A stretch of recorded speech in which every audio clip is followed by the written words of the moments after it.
ఉభయ గోదావరి జిల్లాల పట్టభద్రుల ఎన్నిక కౌంటింగ్ ముగిసింది. మరి కూటమి అభ్యర్థి అయినటువంటి పేరాబత్తుల రాజశేఖరరావు గారు భారీ మెజార్టీతో గెలవడం జరిగింది.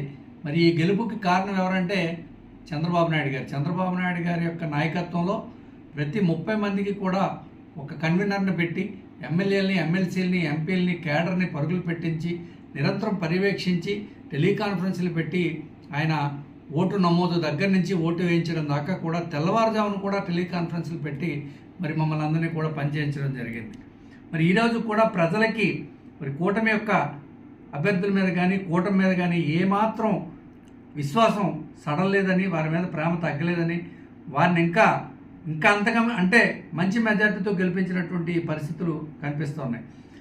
తెలుగుదేశం పార్టీ అన్నా, చంద్రబాబు నాయుడు అన్నా, పవన్ కళ్యాణ్ అన్నా, మోడీ గారు అన్నా పూర్తిగా ప్రజలు నమ్మకంతో ఉన్నారు. అందుకనే కూటమి అభ్యర్థుల్ని భారీ మెజార్టీతో గెలిపించారు. ఇప్పటికైనా అవాకులు చెవాకులు పేలుతున్నటువంటి వైఎస్ఆర్ కాంగ్రెస్ పార్టీ వారు ప్రజల యొక్క నాడేంటో తెలుసుకొని, తాము ఎక్కడున్నామో, తాము ఎక్కడ ప్రజలు కూర్చోబెట్టారో తెలుసుకొని మెసులుకుంటే మంచిది.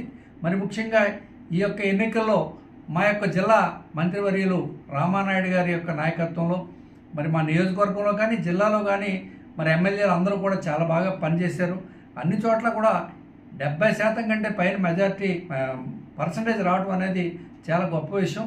ఎందుకంటే పట్టభద్రులు అంటే అక్కడొకరు ఇక్కడొకరు ఉద్యోగాలు చేసుకునే వాళ్ళు, విదేశాల్లో ఉండేవాళ్ళు, ఇలా రకరకాల పరిస్థితులు ఉన్నప్పటికీ కూడా 70% పైన ఓట్లు పోలవడం, ఆ పోలైన ఓట్లలో కూడా 50% కంటే ఎక్కువ ఓటింగు మరి తెలుగుదేశం, జనసేన, బీజేపీ కూటమి అభ్యర్థి పేరాబత్తుల రాజశేఖరరావుకి రావడం అనేది చాలా గొప్ప విజయం అని చెప్పేసి ఈ యొక్క విజయాన్ని అందించినటువంటి పట్టభద్రులందరికీ కూడా పేరు పేరున చేతులెత్తి నమస్కారం చేస్తూ